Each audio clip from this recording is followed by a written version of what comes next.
Hello, I'm Mr. Wyman, and I'm coming to you today with a helper. I've got Luke here giving me a hand to stay on task, not letting me get up. But seriously, I'm going to be reading about another Wonder Woman of history. This one is Hannah Adams. She lived from 1755 to 1831. And guess what? She was the first American woman author. So this is going to be exciting to read about. True daughter of pioneers, Hannah Adams, one of the Massachusetts Adams and cousin of President John Adams, was the first American man or woman to take up the pen in the cause of tolerance. In her steady, lifelong battle against the lies of the hate mongers, Hannah Adams had but one weapon: truth. Before I go on, this magazine comic was written around the era, and I'll talk more about this later on in the video, of World War II. I believe it just ended, or like it was ending. And during World War II, one of the significant characteristics of that war was intolerance. A whole country and people and group of people, the Nazis, were all about not being okay with people being different. And they actually killed people just because of who they were, not in addition to wanting to take over land. They actually, and this was a really significant characteristic of this war, it was like a war of hatred, where they literally hated people who were different from themselves. And because this happened in history, tolerance is a really big deal to learn, and for me as a teacher to convey and communicate. Very important to be okay with people who are different than you. Alright, that being said, but she wielded that wear on so wisely and so well that not only did she further the cause of religious tolerance, but she emerged as America's first woman author. Hannah Adams was born October 2nd, 1755, in Medfield, Massachusetts, the daughter of Thomas Adams, Jr., nicknamed Book Adams. Hannah showed early that she could see the other person's viewpoint. A viewpoint would be like point of view or perspective, the way you see things possibly differently from other people. And then, terrified at the sight of the savage Indian, so this would be the Native Americans, Nancy aimed Will's rifle and, poor Indian, he's bad for trying to kill, but the settlers did kill his papa. That's a pretty interesting way of seeing both sides of the story. I'm worried about the child, Thomas. She's so frail. We don't dare send her to school. Don't worry, dear. She's like me, happy with her books. So here's Hannah reading while other kids are outside running around playing games. But in a few years, Hannah's mother died, and impractical Book Adams failed in business. Oh no, this doesn't look good for the family. Well, child, our only way out is to take in boarders. Yes, Father. What are boarders? We learned this earlier in the year. Those are people who would pay in order to stay somewhere. So, basically, the Adamses are going to take in, like, roommates. The Adams boarders were divinity students. That means that they studied religion. You're so kind to teach me Latin and Greek. And this is probably Hannah talking to maybe a boarder. We enjoy teaching you, Hannah. Please use our books whenever you wish. But one of the students' books angered Hannah. Why, this Brofton's Dictionary of Religions is unfair. The author favors only his own religion and doesn't tell the truth about other religions. Months of diligent reading convinced Hannah one book is worse than the other.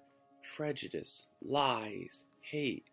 People reading these books are taught only intolerance instead of understanding. In other words, intolerance would mean like anyone who doesn't believe what I believe is wrong and bad and therefore the enemy. Just for my own satisfaction, I'll start a notebook, copy paste passages from various authors to facts, and not favor one religion over another. Another way of saying this is what's called unbiased. So, not treating one religion like it's better than another. Hannah's ambitious project was interrupted when her father remarried, and at the age of 17, she was forced to support herself. So now she had to come up with money in order to buy food and clothing and take care of herself. Maybe her stepmom didn't want the dad to give Hannah money or support her. 17 at that time was like pretty much an adult, so she's now forced to be on her own. So she's going to take notes in her notebook, kind of the way we do in our school notebook. I don't like the way the ruffle sets here, Hannah. I'll fix it, Mrs. Hooper. So here the comic is giving us information with pictures and dialogue, but only a little bit. We have to infer what's happening. Probably Hannah is doing some kind of seamstress work in order to make money. When the Revolutionary War ended, even this small source of income was lost to Hannah. Sorry, my dear, now that we can get lace from England again, well, I won't be needing any more of your bobbin lace. So now Hannah's income is not coming from seamstress work. She found temporary work teaching Greek and Latin to 3 ministry students. Ars longa vita brevis. So here she is using this book to teach to these students. What ministry would be like religious students? One day, a letter arrived. My sister Elizabeth, ill and in need of money? But what can I do? I'm desperate myself. What's Hannah going to do?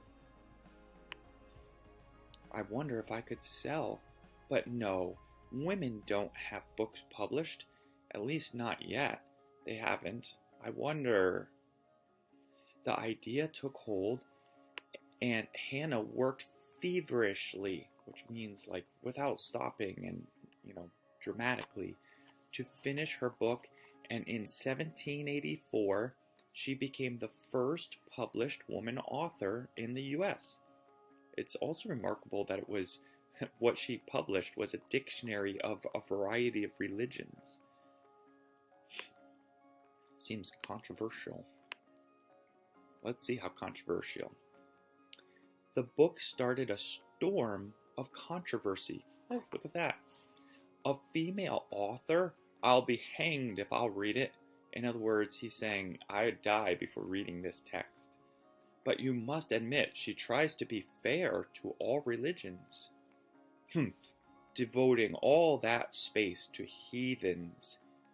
And heathens is an interesting, not nice vocabulary word used to describe anyone who doesn't believe what you believe, your religious beliefs.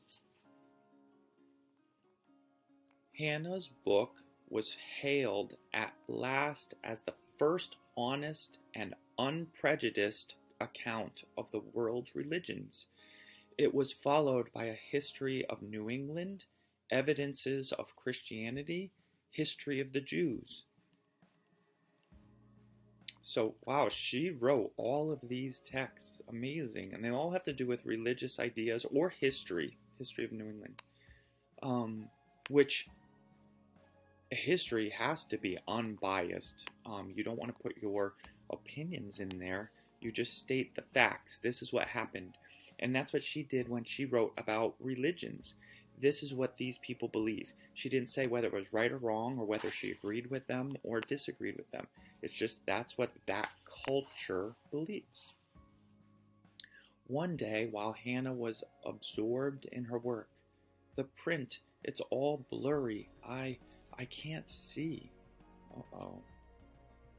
You've strained your eyes, Miss Adams, reading all those old newspapers and documents, because remember, she did lots and lots of research, reading and learning about other religions. But I must, Dr. Jeffries, for my work, even if it means I shall go blind. She's ready to sacrifice quite a lot in order to do her studying and writing. But fame, strangely enough, did not bring fortune to Hannah. In other words, she didn't make a lot of money having published these books. Back then, not that many people bought or read books. Until one day in 1809. What is it, Hannah? This letter I just received. I can hardly believe it. Looks like she's holding up some spectacles, some handheld glasses in order to read it. Some dear friends, well-known literary people, have settled a life annuity on me in recognition of my services. So literary people means people who read a lot, are really, interested in text and reading, studying. And a life annuity would mean that they set up a bank account in order for Hannah Adams to have funds, money to live.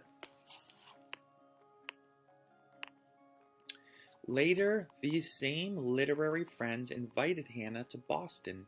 The founder of the Boston Athenaeum opened its doors to her, and she spent her remaining years among the books she loved so well. Friends erected a fitting monument to the woman who gave her life to the cause of tolerance. So to give one's life means to spend your time and your resources in order to do something or provide something. And in this case, Hannah, we don't learn about her getting married or having any kids. All she did all her life was read, study, learn about other cultures, other religions, and take that text and that information and write and share it with the world. And her mission, her job was that she took upon herself was to share it in an unbiased and tolerant way where she tolerated other religions and people, specifically working at not saying one is better than the other, one is right and all the rest are wrong. And here's the monument to Hannah Adams, historian of the Jews and reviewer of Christian sects, died November 15th, 1831, aged 76. Kind of reminds me of 1776, the year of the Declaration of Independence, declaring the people of the United States free to believe, free to say what we want, and free from oppression. Many decades have passed since Hannah Adams died, but intolerance of sect for sect, race for race, nation for nation still exists more than ever today as we face the tremendous post-war task of reconciling all nations on earth. We need the guiding inspiration of this Wonder Woman, of the understanding heart. So we just learned that this was a post-war comic. The prefix post means after. So after World War II, probably right after the war, this comic was written, because some of the comics were actually written during World War II. Luke perked up to this. He's like, what are you talking about? World War II, one of the characteristics was that Nazi Germany actually worked at hunting and killing Jewish people, which was a incredibly horrific quality of that war, that mindset, and it's characterized by intolerance. So this is why the authors, the creators of Wonder Women of history, chose to write this comic and portray it in this way. In addition to Hannah Adams being the first woman author, it's amazing that, especially way back then, she provided so much information about a variety of religions and acted like all of them were acceptable and not necessarily wrong for people to believe. It's important that we tolerate all different mentalities, different kinds of people, and different belief systems. What do you think, Luke? Do you agree? I hope you enjoyed this comic and learned something. I did. I didn't know Hannah Adams was the first female author, and I look forward to seeing your writing about this comic.